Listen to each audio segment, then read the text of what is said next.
Hello friends. स्वागत है आपका हमारे यूट्यूब चैनल आर के हिंदी कहानियों में। आज की कहानी है अतीत की पगडंडियां। अलका यानी श्रीमती रंजीत चौधरी से मेरा परिचय सिर्फ 1 साल पुराना है, पर उनके प्रति मैं जो अपनापन महसूस करता हूँ वो इस परिचय को पुराना कर देता है। आज अलका जी जा रही हैं। उनके पति रंजीत चौधरी नौकरी से रिटायर हो गए हैं, इसलिए अब वो सपरिवार अपने शहर इलाहाबाद वापस जा रहे हैं। मैं उदास हूँ, उनसे आखिरी बार मिलना चाहता हूँ, पर हिम्मत नहीं जुटा पा रहा हूँ। उन्हें जाते हुए देखना मेरे लिए कठिन होगा, फिर भी मिलना तो है ही। यही सोचकर मेरे कदम उनके घर की ओर उठ गए। मैं जितने कदम आगे को बढ़ाता था, मेरा अतीत मुझे उतना ही पीछे ले जाता था। आखिर मेरे सामने वो दिन आ ही गया जब मैं पहली बार चौधरी साहब के घर गया था। वैसे मेरा श्रीमती चौधरी से सीधे कोई परिचय नहीं था। मेरा परिचय तो उनके घर रहकर पढ़ने वाले उनके भतीजे प्रभात से था। मैं स्कूल में अध्यापक था, अतः प्रभात ने मुझे अपनी चाची के बच्चों को पढ़ाने के काम में लगा दिया था। इसी सिलसिले में मैं उनके घर पर पहली बार गया था। दरवाजा प्रभात के चाचा यानी चौधरी साहब ने खोला था। सामान्य कद, गोरा रंग, उम्र कोई 55 साल। सिर पर बचे आधे बाल जो कि सफेद थे, और आंखें ऐसी मानो मन के भीतर जाकर आपका एक्सरे उतार रही हों। प्रभात से अक्सर उसकी चाची की जो तारीफ मैंने सुनी थी, उससे अंदाजा लगाया था कि उसकी चाची बहुत प्यारी और ममतामयी महिला होंगी। चौधरी साहब ने प्रभात के साथ साथ अपने बच्चों गौरव सौरभ को भी बुलाया।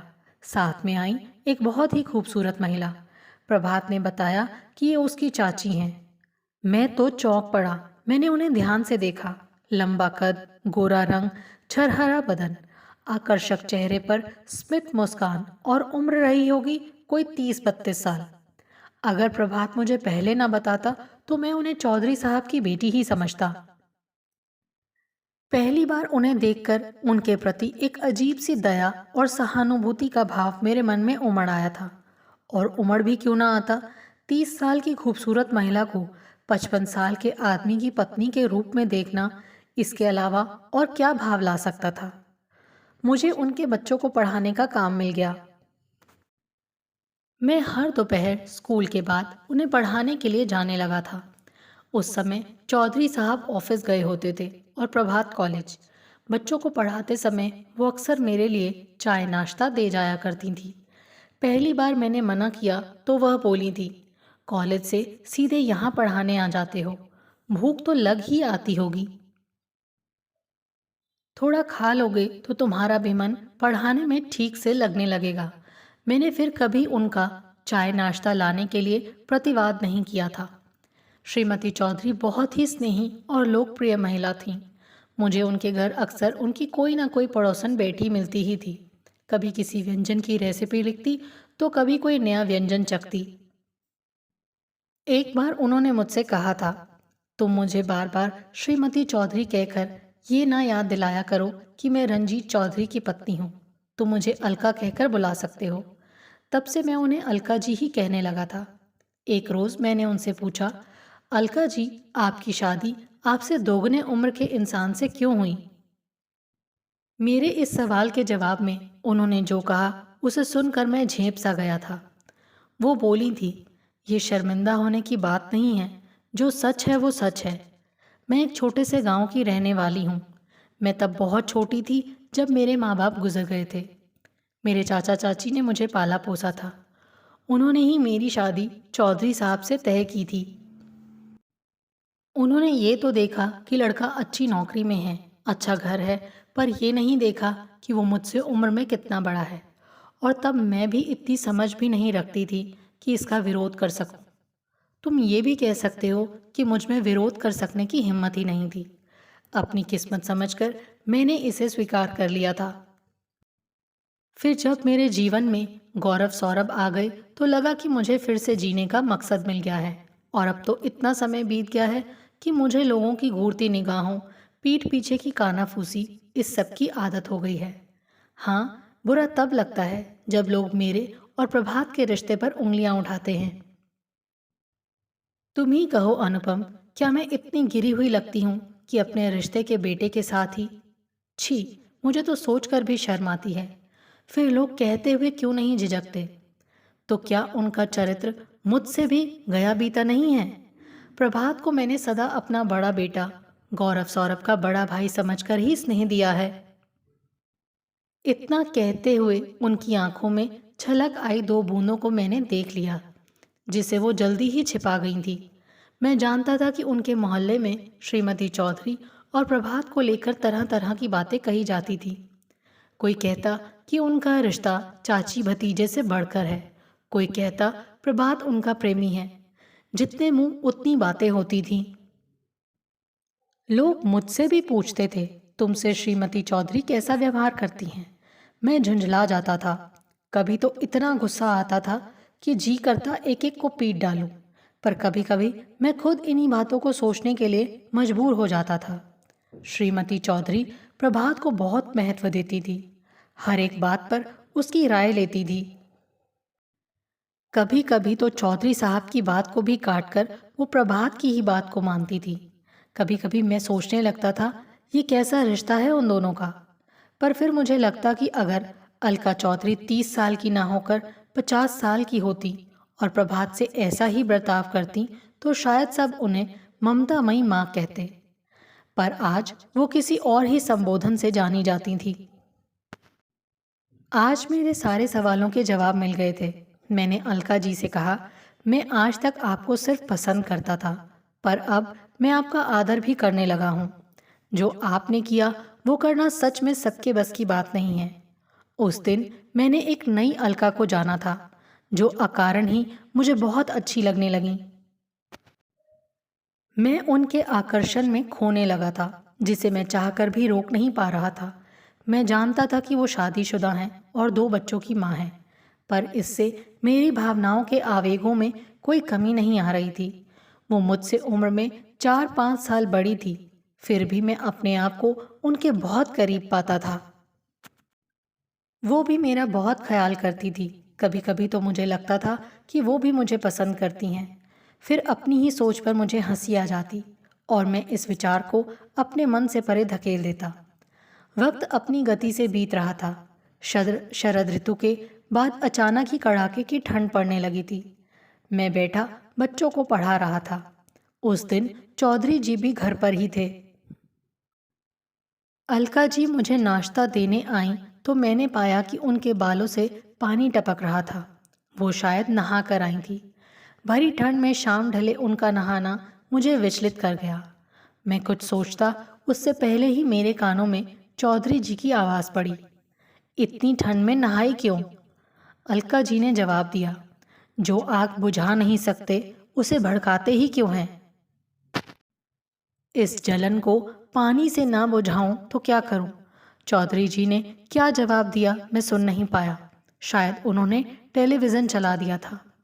अगले दिन जब मैं उनके घर पहुंचा तो गौरव सौरभ पड़ोस के घर खेलने गए हुए थे। वो मुझसे बोली, तुम बैठो, मैं तुम्हारे लिए चाय लाती हूँ। वो जाने को मुड़ी तो मैंने उनका हाथ पकड़ लिया और कहा, आप बैठो ज़रा। फिर मैंने उन्हें बिठाकर पानी का ग्लास थमाया, जिसे वो एक ही सांस में पी गई। मैंने उनसे पूछा, आप ठीक तो हैं अलका जी? आपकी आंखें इतनी लाल क्यों हैं? और ये आपके चेहरे पर चोट का निशान कैसा है? मेरी बात सुनते ही वो फफक कर रो पड़ी। मैं इसके लिए तैयार नहीं था। समझ नहीं पाया कि क्या करूं, उन्हें रोने दूं या चुप कराऊं। फिर कुछ पल रो लेने के बाद उनकी आंखों से बरसाती बादल खुद ही तितर बितर हो गए। वो कुछ संयत होकर बोली, परेशान कर दिया ना तुम्हें? कैसी बातें कर रही हैं? मैंने कहा, आप बताएं, आप परेशान क्यों हैं? वो बुझे हुए स्वर में बोली, तुम नहीं समझ पाओगे अनुपम। मैंने थोड़ा रुक कर कहा, अलका जी, मैंने कल आपकी और चौधरी जी की सारी बातें सुन ली थी। अलका जी ने मुझे चौंक कर ऐसे देखा मानो मैंने उन्हें चोरी करते रंगे हाथों पकड़ लिया हो। वो एक बार फिर से सक उठी। मैंने उन्हें सांत्वना देते हुए कहा, अलका जी, परेशान या दुखी होने की ज़रूरत नहीं। आप मुझ पर भरोसा कर सकती हैं। अगर चाहें तो मुझसे बात भी कर सकती हैं। इससे आपका मन हल्का हो जाएगा। पर आपने बताया नहीं, ये चोट, क्या आपको किसी ने मारा है? अलका जी ने व्यंग से होंठ टेढ़े करते हुए कहा। चौधरी साहब को लगता है कि पड़ोस में रहने वाले श्रीवास्तव जी से मेरा कुछ। उनकी बात सुनकर मैंने सिहर कर पूछा, वो ऐसा कैसे सोच सकते हैं? वो कुछ भी सोच सकते हैं अनुपम। किसी 56 साल के पुरुष की पत्नी अगर जवान हो तो वो सोच सकता है। श्रीवास्तव जी तो फिर भी ठीक हैं, वो तो दूध वाले तक के लिए मुझ पर शक करते हैं। अलका जी की बातें सुनकर मैं चौधरी जी के प्रति घृणा से भर उठा। आप उन्हें समझाती क्यों नहीं? वो झुंझला कर बोली, क्या समझाऊं और कब तक समझाऊं? हमारी शादी को 9 साल हो गए हैं, 2 बच्चे हैं हमारे, फिर भी वो मुझ पर शक करते हैं। मैं ही क्यों बार बार अपनी पवित्रता का सबूत दूं? क्यों मैं ही अग्नि परीक्षा से गुजरूं? क्या मेरा कोई आत्मसम्मान नहीं है? उनकी बातों ने मुझे झकझोर डाला था। मैं अब तक यही समझता था कि वो एक सुखी गृहस्थी की मालकिन है। पर आज जब मैंने उनकी हंसती हुई दुनिया का रोता हुआ सच देखा तो जाना कि वो कितनी अकेली और परेशान है। देखते देखते 1 साल बीत गया। गौरव सौरभ की परीक्षाएं हो चुकी थी। अब उन्हें मेरी ज़रूरत नहीं थी। फिर भी मैं किसी न किसी बहाने अलका जी से मिलने चला ही जाता था। जब कभी प्रभात से मुलाकात होती तो वो कहता, आपको चाची जी पूछ रही थी। बस इतनी सी बात का सूत्र पकड़कर मैं उनके घर पहुंच जाता। पर मन में कहीं एक डर भी था कि कहीं मेरा अधिक आना जाना अलका जी के लिए किसी परेशानी का कारण न बन जाए। फिर एक दिन मुझे प्रभात मिला। उसने मुझे बताया कि हम सब ये शहर छोड़कर हमेशा हमेशा के लिए अपने शहर इलाहाबाद जा रहे हैं। मैं चौंक पड़ा। ये खबर मेरे लिए बहुत ही अप्रत्याशित और तकलीफदेह थी। अतीत की पगडंडियों पर चलते चलते मैं अलका जी के दरवाजे तक पहुंच चुका था। हिम्मत करके मैंने दरवाज़ा खटखटाया। दरवाज़ा अलका जी ने ही खोला। मुझे देखकर उनकी आंखों में एक अनोखी सी खुशी तैर गई थी, जिसे छुपाती हुई वो बोली, अनुपम, आओ आओ, मिल गई फुर्सत आने की। मैंने मुस्कुराते हुए कहा, ये शिकायत किस लिए? शिकायत तो मुझे करनी चाहिए थी कि आप जा रही हैं मुझे छोड़कर। मेरा मतलब हमारा शहर छोड़कर। अंदर घुसते ही मैंने देखा बैठक का सारा सामान खाली हो चुका था। सिर्फ दीवान पड़ा था। मैंने बैठते हुए कहा, सामान से खाली घर कैसा लगता है ना? ठीक वैसा ही जैसा भावनाओं और संवेदनाओं से खाली मन लगता है, अलका जी ने अर्थ भरे नैनों से देखते हुए कहा। बात की गंभीरता को कम करने के लिए मैंने पूछा, सब लोग कहाँ हैं? प्रभात बच्चों को लेकर आज ही गया है। थोड़ी पैकिंग बाकी है, जिसे पूरा करके मैं और चौधरी जी भी कल निकल जाएंगे, अलका जी ने बताया। फिर कुछ रुककर अपने पैर के अंगूठे से फर्श को रेतती हुई बोली, अच्छा हुआ अनुपम जो तुम आज आ गए। बहुत इच्छा थी आखिरी बार तुमसे मिलने की। मैंने उत्सुक होकर पूछा, क्यों, कोई खास काम था क्या? मुझसे काम काम तो कुछ नहीं था, पर कुछ है जो तुम्हें बताना शेष रह गया था। नहीं बताऊंगी तो जीवन भर मन ही मन उन्हीं बातों से घुटती रहूंगी। तुम जानना चाहते हो कि मैं यहाँ से क्यों जा रही हूँ? डरती हूँ कि जिस आग को अब तक अपने मन में दबाकर रखा था वो मुझे ही ना जला डाले। अनुपम, मैं ये तो जानती हूँ कि तुम मुझसे प्यार करते हो, पर शायद तुम नहीं जानते कि मैं भी तुमसे प्यार करने लगी हूँ। उनकी ये बात सुनकर मेरा दिल बल्लियों उछलने लगा था। अपने प्यार की स्वीकृति मिलते ही मेरा मन अचानक उन्हें अपनी बाहों में लेने को मचल उठा। मैंने तरल निगाहों से उनकी ओर देखा। अलका के होंठ खामोश थे, पर उनमें उठता कंपन बता रहा था कि वो प्रतीक्षित हैं। मैं अपनी जगह से उठकर उनकी ओर बढ़ा ही था कि उन्होंने कहा, अब तक तो चौधरी जी को शक ही था, पर डरती हूँ कि मेरे मन में फूट आई तुम्हारे प्यार की कोपल उनका शक यकीन में ना बदल दें। इसीलिए यहाँ से पलायन कर रही हूँ, क्योंकि यहाँ रहते हुए मैं खुद को तुमसे मिलने से रोक नहीं पाऊंगी और अगर ऐसा हुआ तो मेरी अब तक की सारी तपस्या और आत्मसम्मान मिट्टी में मिल जाएगा। तुम्हें ये सब बताना जरूरी भी था, क्योंकि इस अनकहे प्यार का अंतर्दाह अब मुझसे और सहन नहीं हो रहा था। इतना कहकर वो चुप होकर मेरी ओर देखने लगी। उनकी बातें सुनकर मैं उनके पास गया और उनका चेहरा अपने हाथों में लेकर माथा चूमकर बोला, आपका आत्मसम्मान और प्यार दोनों ही मेरे लिए सहेजने और पूजा करने योग्य हैं।